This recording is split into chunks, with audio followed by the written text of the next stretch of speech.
Welcome to the Legacy Leaders Podcast. Are you doing the best for your client to help them create their legacy? Are you creating a plan that goes far beyond finances to help people ensure that it becomes the driving force behind all decisions? On this podcast, hosts Katie Beth Hand and Stan Miller will help you with growing your practice and your clients' peace of mind. Together, they bring the best and brightest minds to share with you how to help your clients develop their best legacy. And now, here are your hosts, Katie Beth and Stan. Welcome to the Legacy Leaders Podcast. We're your hosts, Stan Miller and Katie Beth Hand. Our guest today is marketing expert, author, and speaker, Jim Rowe. Jim, thank you so much for joining us today. It is my pleasure.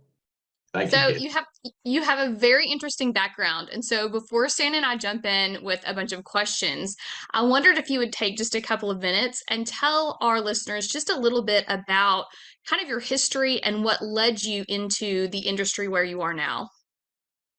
Well, what led me into the history, I'm a marketing person and I'm a brand, I say I'm a strategic brand marketer.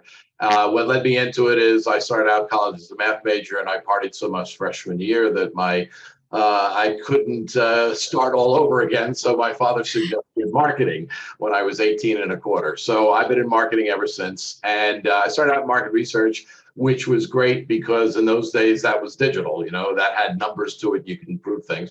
And then I moved through the ranks of brand management. My first brand marketing boss, and it's important to mention her, Connie Humphrey, she said to me on the very first day, the most important things you need to do to be successful here and anywhere is to think critically, to solve problems, and communicate in writing and presentations. And I said, okay, that makes sense. And she gave me tools, she trained me. And I didn't think much of it until 10 years later, while I was moving up in my career and I was doing the same thing that she had told me. And over the years, I've stayed in touch with her. And those are still the most important skills. So, but I went down to Coke after working with her, and I was brand manager at Coke there for 3 years, moved back to the work in the wine spirit business, became VP of marketing and Cuddy Sark, Dry Sack, a bunch of brands. Then I switched to Saatchi and became president of two small divisions there. It was called the Howard Marlboro Group. We did promotions. I had Miller. I brought in Hardee's. I brought in Kellogg's. And then I also worked in this interactive division that had battery operated displays to help you choose things. So it was in the early days of digital. And so then two guys and I started Manhattan Marketing Ensemble as a very different ad agency versus the typical agencies, because they always say, we like to do great work. And our position is we want to do great work that works. And because we were three marketing guys. And so I was, we built an agency over 27 years. I left and retired in 2016. And the two interesting things. One is we kept our clients a really long time because we helped their business. And the other thing is that we really focused on training the team. And I ended up being often outsourced chief marketing officer to clients. So I did that 10 different times. So the thing I noticed over all those years is students getting out of school that we hired every year, their writing and their thinking skills seem to be getting worse versus better. And so I was using what Connie taught me way back then to help train them. It's a very simple concept. It's basically a one-page, 10-step marketing brief that helps you think. And when I got out of school, I had read, got out of and retired, I had read this book called Who Moved My Cheese? Don't know whether you've ever heard of it. And I thought it was brilliant because it was a fable about two mice and two men in a maze. And I won't go through the whole thing, but it basically a short story that tells you things change, you need to learn to adapt. And I thought if I ever wrote a book, which I never thought I would do, I would use a fable. So when I retired, I said, you know what, I'm going to start thinking about this book again, because I feel like the need to teach critical thinking and communication and the power of this one-page marketing brief. So I wrote, Get Your Ducks in a Row. And it's a fable about ducks in business. And the hero of the book, my first boss, Connie Humphrey, is Connie Duckfrey. So that's my story. And I know you talk about legacy. When I left the agency, I said our greatest legacy was not all the brands and the businesses. Our greatest legacy was the people that we had trained and moved on. And I realized so much of what we had done, actually Connie had helped with. And so now I look to, try, and I feel is a major issue out there. We can talk about that with some questions later.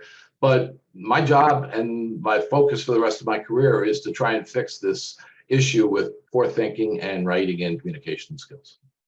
Hopefully that wasn't too long. No, that was great. That was great. That was fantastic. So, first of all, I kind of want to talk a little bit more about the skills gap that you're addressing.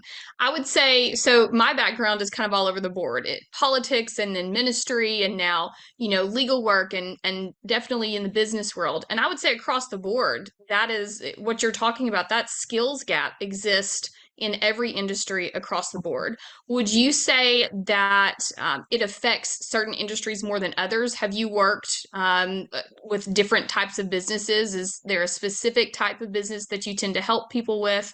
What is kind of your typical client that you work with? Well, I don't do the agency work as much anymore, but I've worked in a range of businesses, and these are two fundamental skills. It doesn't matter what business it is. People need to think right and communicate. In fact, I'll give you a couple of snippets of research. The top two skills that managers look for when hiring, according to a study by Society of Human Resource Managers, is 75% of them said it's critical thinking followed by communication. Most important things you need.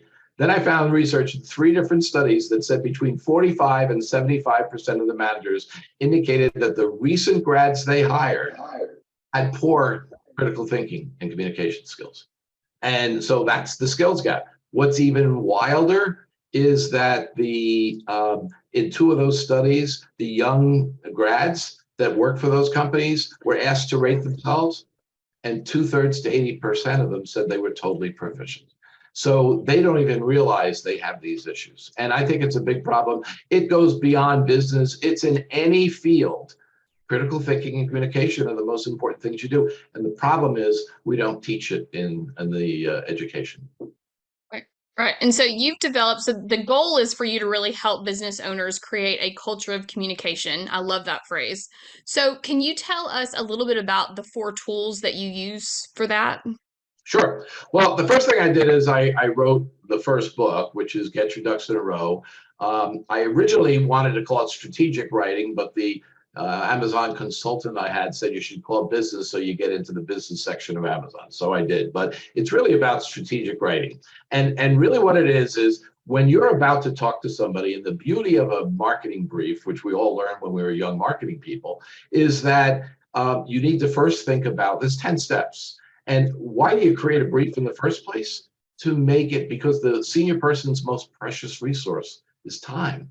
And so it's the junior people that need to cut this down to the bare bones, the most important facts, to be clear, concise, and compelling. So you start with, who are you talking to? And so many people don't even start there. They use the same pitch for different people. It doesn't work. So you need to start with the purpose and what do you want them to do, give them context, and go through those steps. So I realized that I could take those 10 steps, which I had to teach the young grads every single time we hired somebody, and I created a little story about it. So you can read it in an hour. You can learn the 10 steps to think, write, present, and sell. So that's kind of where I started. And then I finished, and I had so many other ideas of things that helped me get to those 10 steps that I realized we're not teaching critical thinking. In fact, there were very few books on it. So I realized as I started writing all this appendix stuff, and I'm a brand guy, and I'm like, this is terrible. It's boring. So I ended up saying, let me create a brand for it. And so I created the adapter method, learned the adapter method of problem solving and communication. And it's an acronym. It stands for analyze, deduce, author, perform, tackle, evaluate, refine. And I think the 2 of them together really help address that issue. Dan, I know you're full of questions. What are your thoughts? So, I know to really get the best answers, we need to buy your book, or maybe we need to hire you to come in for a few days and hang out with us. But I don't have that luxury today. So just in this podcast, I mean, if you came to my office and I assembled my team for you, and you, I mean, give me an idea of what would that be? How would you organize? How would you structure your time, what would be the sequence of things that you would introduce to this team so that at the end of that process, we would reach a new level of critical thinking skills? Well, that's a great question. And really what I did is after I wrote the books, I realized if I was to go in and do exactly what you asked, how would I do it? And, I know that Steve Jobs and Jeff Bezos, they don't like PowerPoint, but I think PowerPoint's a really powerful tool for teams. So what I did is I created a PowerPoint, which is tool number 3, that you could actually I could come in and you could train your team yourself. I wouldn't even have to be there, or I could use that. And it walks through, it tells them all the research that shows them that this is an issue and how important it is. So you start there and even evaluate how do we feel we do internally, and then say to them, now there's a couple of steps, but the first step I want you to do, hand them the book and have them read it so that they can get a sense of what this 10-step marketing brief is. When they come back, then you not only you do 2 things, you give them the 1-page form. This is our new format. So when we want to communicate something big, as opposed to, okay, let's have a meeting next week, we want to try and explain something, go through these 10 steps. Understand who you're talking to. If they're talking to you, that's one thing. If they're talking to a client that's like this, that's another. But maybe you're talking to an organization, you have another, you have to evaluate who you're talking to, provide the context, which is the second step, the background. And then you set, what are the problems these people are trying to identify? So a lot of what we do in marketing is we solve problems. So the purpose of this communication process is to solve problems. So I think the combination of the 1-page form that everybody adapts, that everybody has to use so that we all think alike, will be hugely successful and helpful. And then the PowerPoint helps get them through it in the stages. It presents to them why it's needed and how we should proceed. Sorry. Yeah. So I know you do some live consulting, right? That's part of what you do, right?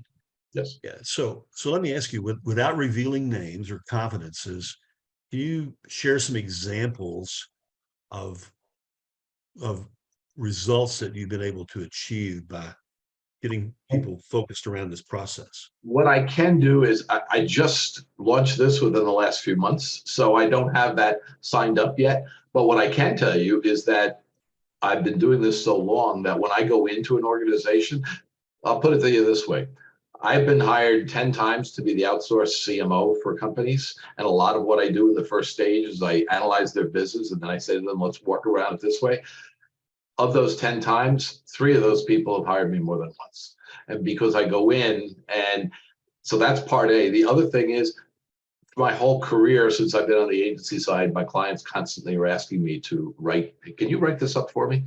And so I think it's a very powerful tool. And even when I was writing something recently to trying to reach out to libraries, I started with, okay, my purpose is this. Here's what the issues are out there. I explain the research. So it's a very simple process, and I just know it works. But I can't point out names or tell you the results of it just yet. Yeah. Okay.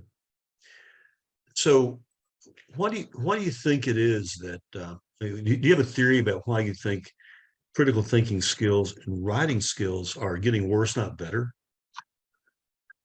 Absolutely. I'm going to generate some ire from the education world, I think, but I didn't start this way. I don't know anything about education in terms of other than we all go to school. But the more I dug into the research, what I found was first that teachers get very little training teaching writing. And that was a very interesting. And so and the way I found it is I give $1 per book sold to the National Writing Project. And this is a 50-year-old organization of teachers teaching teachers to teach writing, because they admit they don't get taught to teach writing. They have very few classes in it. And these are the teachers. And then only like 50% enjoy teaching writing because they don't know how to do it. It's very hard. So the foundation here, my phrase is, to write is to think. So if we're not training people to write, even the teachers to teach writing, that's the foundational issue. Secondly, students get very little practice writing.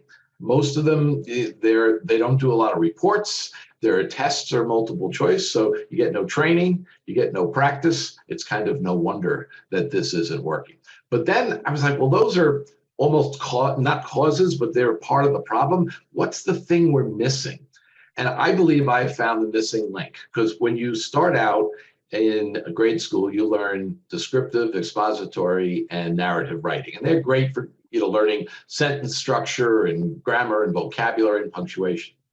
Then you go to high school or junior high, and you learn about persuasive or argumentative.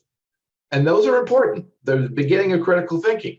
But what is it? It's an English teacher saying, here's option A, option B. Give me your 3 to 5 paragraphs to persuade me why you're right. Perfect. It's important. But that's where education ends. It doesn't teach what I refer to as strategic writing. What is strategic writing? Well, you need to start with reality and analyze a situation, identify problems, develop some objectives, and create solutions to achieve those objectives. That we don't teach. And that's what I had to teach every day. And that's really what the 10-step marketing brief does. So I think the problem is we don't teach strategic writing. And I actually had I won't name names, but I have friends with a principal here on Long Island who loved the books. And I sent them the concept of strategic writing, which I came up with after I wrote the books. And his comment was, this is great. He loves them. And he said, let me talk to the English department. And then I eventually caught up with him later. I didn't hear from him. I thought something's wrong. And his comment was, well, the English department said it's just like persuasive writing. And it occurred to me, it's not the English department's fault. They're not trained in business. They're not trained in strategic writing. But that's not critical. And the beauty of strategic writing, it forces you to think critically. A. B is the reason I quote the adapted method is nobody teaches critical thinking. Do you remember the great course you had in critical thinking? You didn't have one. Right. So how do we expect people to get out of school and do it? Now, everybody learns it eventually, or I should say everybody, but a lot of us learned it. In marketing, you have to learn. But I feel like there's this huge void, and it's going on and on and on, and nobody's dealing with it. So quick question there. Let me ask you, are there names that you could hold up as examples of people that are actually really good at this? Yeah, there's a lot of people. I think someone like the big names that everybody knows, Elon Musk and Jeff Bezos. Now, Bezos has a whole different process. His whole thing is he doesn't want PowerPoints. He has his team write 6-page memos, and they start and they read it for a half an hour, and then they discuss it. That's great for him when he can tell his team. But in the real world, when you're dealing with a client, you can't say, okay, here's our presentation, read it for 15, 20 minutes, and then we'll get back to you. But those two guys, they think critically. Jobs was amazing. He was constantly going back and thinking and then moving forward. So I think some of the more successful people, you realize that's what they do. I think Elon Musk calls it first principle, get down to the core. And I kind of view that the lack of teaching strategic writing is that first principle problem. We're just not doing it. Yep, makes sense to me. Absolutely. So let's see. With all the different people and organizations that you've worked with, if you had one bit of wisdom or experience that you could share with our listeners, what would that be?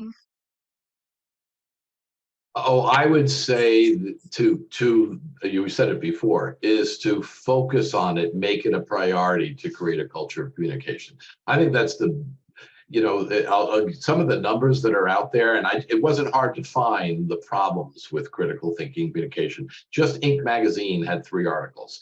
$400 billion a year being lost due to poor writing skills.